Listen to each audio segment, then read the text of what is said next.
আসসালামু আলাইকুম।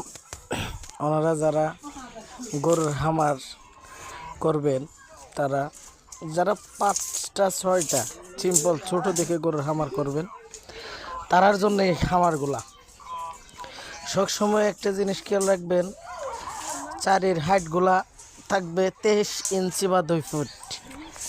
এরপরে পাশ থাকবে 3 ফিট বাই 3 ফিট বা 2.5 ফিট বাই 2.5 ফিট।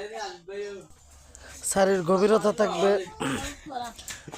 12 ইঞ্চি বা 13 ইঞ্চি।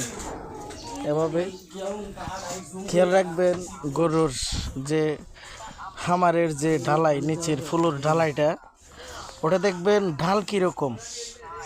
ওটার ঢাল একটু বেশি থাকতে হয়, যেন গরুর খামারের মধ্যে মানে না থাকে আর কি, পানি ভেজে না থাকে। গরু চোনাবে, চোনার সাথে সাথে যেন চলে যায়, এটা মাথায় রাখবেন। আর এই যে দেখেন গরুর শাড়ির যে অ্যাঙ্গলগুলা কতটুক, বা আপনারা কতটুক দিবেন জালি, গাইডওয়ালের উপরে জালি কতটুক দিবেন, এটা একটু খেয়াল রাখবেন। যাই হোক, ভালোভাবে দেখেন।